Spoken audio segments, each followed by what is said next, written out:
everyone, welcome back to my channel.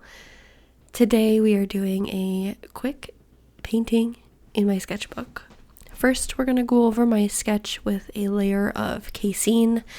Casein is I believe it's water-based media. I could be wrong, but I know that you can dilute it in water, and once it's dry, it's there forever. But it has the same properties as like gouache, where it dries nice and matte.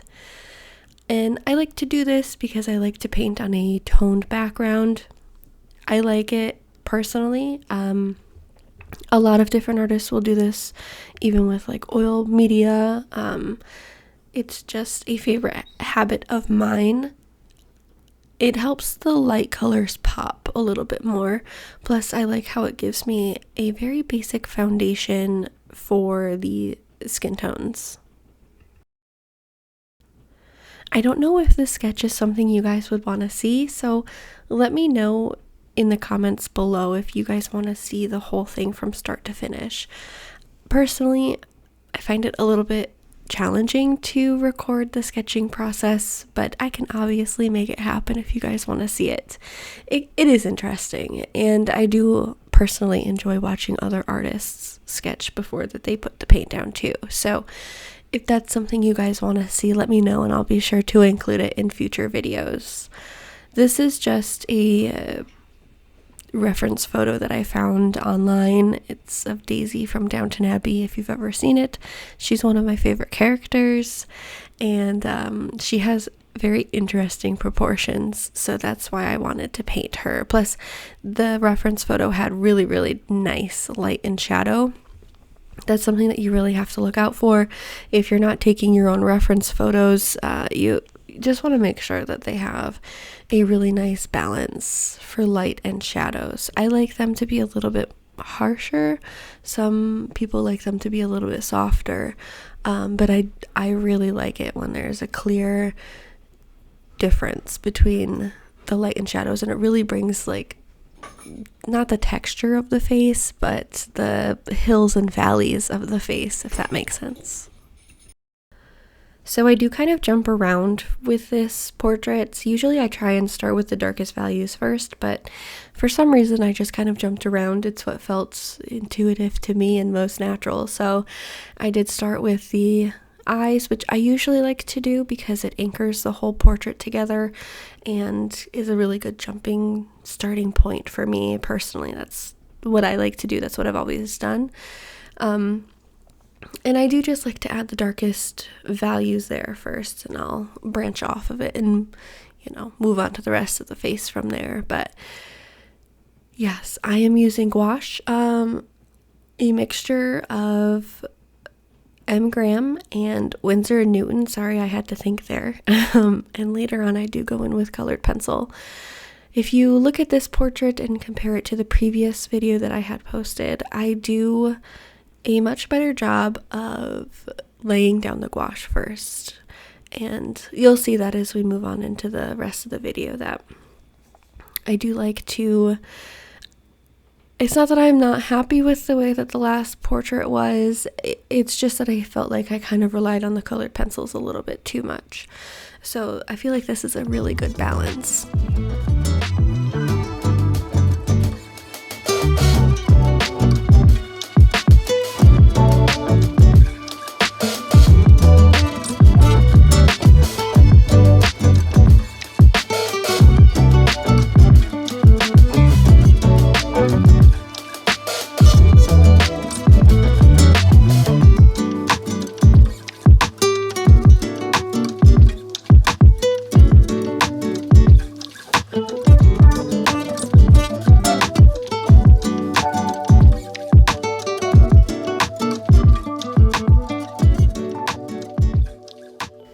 So at this stage, usually it's around the ugly stage, you can see that I'm just kind of putting down splotches of color.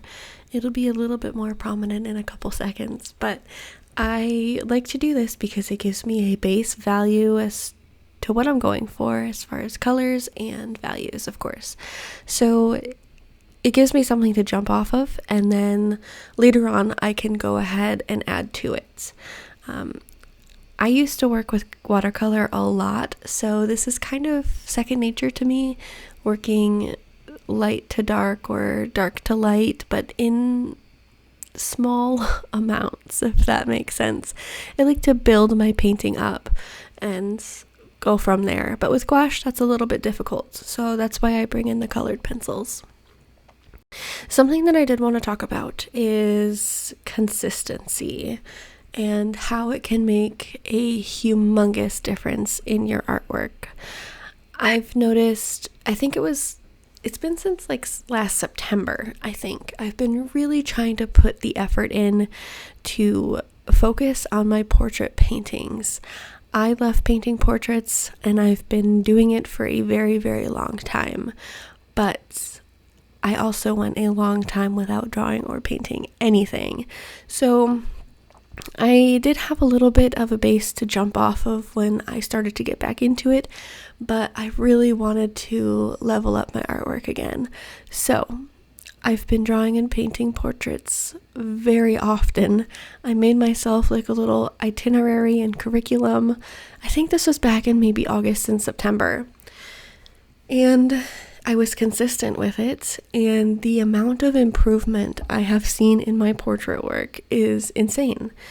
I just need to start doing this again with gouache because I feel like I'm pretty strong with drawing a portrait, but painting is something different. I have a couple of color and light books that I'm going to start really delving into because I feel like right now my colors, it's a struggle. I really struggle with color. So I'm going to start and doing the same thing. I'm going to have like a small itinerary for myself and curriculum and get the ball rolling on that and doing exercises every day. And it's amazing how much you can improve when you're doing this every day, every other day, frequently, as much as you possibly can. This is a hobby I've had pretty much my whole life. I have been drawing and painting since I was a little kid, and except for that little stretch of time where I stopped, it's something that is like so close to my heart that I'll never stop again. And I know that sounds super cheesy, but I love painting and I love drawing, and being able to capture what I see and putting it on paper is such a crazy thing to me. Like, humans have been doing this since the beginning of time, and it's evolved in a way that it's very simple to do.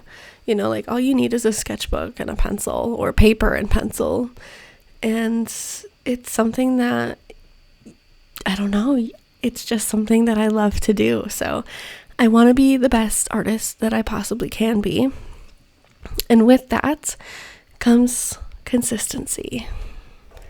So if any of you are interested in seeing any future videos regarding my journey through studying color and light, then please let me know in the comments section.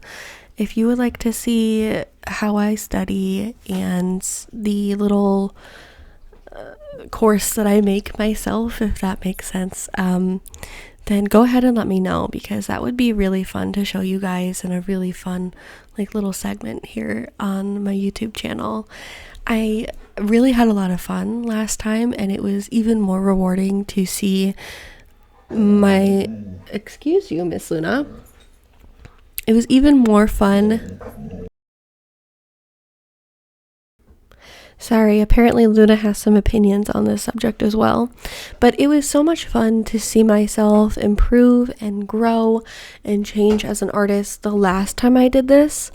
I plan on using the James Gurney color and light book, as well as that color and light book that you see all over YouTube. It's kind of like a textbook.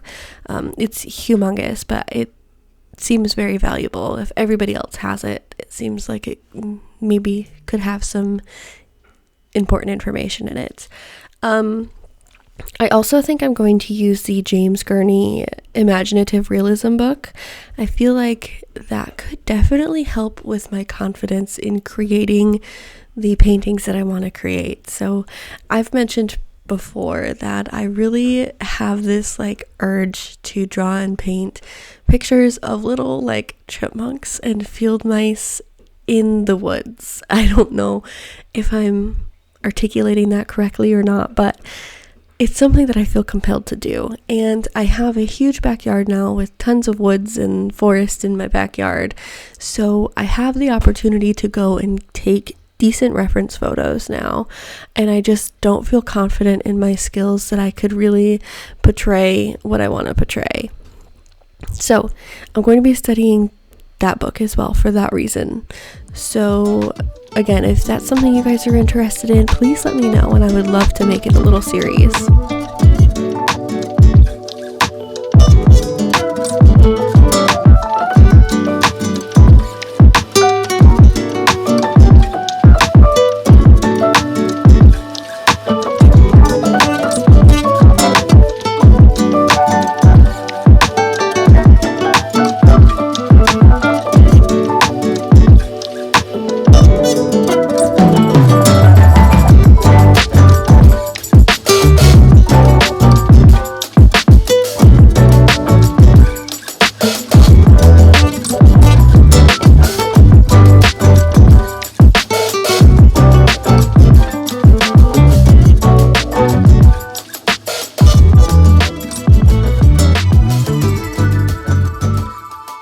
Hey guys, so today is day number 2 working on this portrait. I started it yesterday afternoon, so I've had some time to rest my eyes and get a fresh point of view, and I've just been comparing it to my reference. You can see that there is quite a bit of difference there. I think I'm definitely going to raise this point in her nose up. I think that it is too long. I'm also going to change the fullness of her top lip. I might raise that up a little bit as well. And I definitely think that her eyes are too close together. So I don't know if just darkening the inner corners will make a difference or if I'll have to move them over completely. You know, it's possible I might just have to bring in this dark shadow in closer on both sides.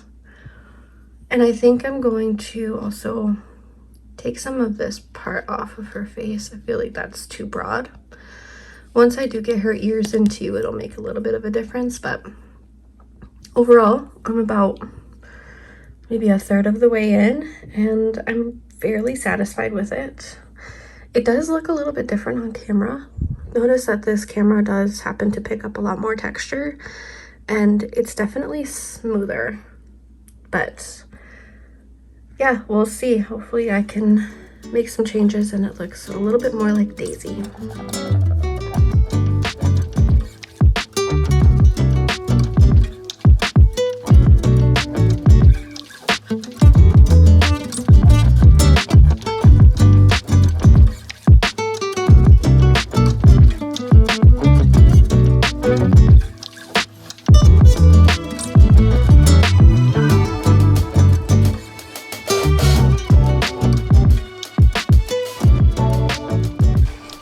So I'm going in with colored pencil now.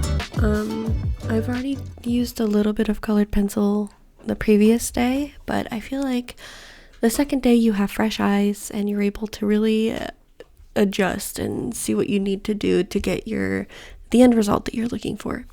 So I'm going in with colored pencil and I have a clear direction in my mind. Before I even sit down and start painting on that second day, I like to really look at the portrait and really compare it to my reference and decide what exactly needs to be changed, whether it's a value shift or a color change, or maybe my structure is wrong. In this case, I felt like her eyes were too close together and that her nose was too long, so I definitely felt like I needed to adjust there, and I did. I mean, the whole process of painting is really like an ebb of flow of knowing what you're doing, if that makes sense. Like, you're looking at your portrait, you do something, and then you're like, ooh, that doesn't look so good, I gotta change that. And that's really what I feel like drawing and painting is, just constantly changing and adjusting and just trying to get the final portrait or final piece that you're really looking for. So some people are really good with gouache and can get the final result from start to finish with gouache. However, I really love colored pencils and they just work so well together. So that's what I'm doing here. I think we're close to the last bit of our video here, guys. I'm almost done, and I hope you enjoyed this video. I'm sorry if my dogs were annoying in the background, but you know, that's just the way it is sometimes, unfortunately. If you like this video, please subscribe, and I will see you guys next time. Bye.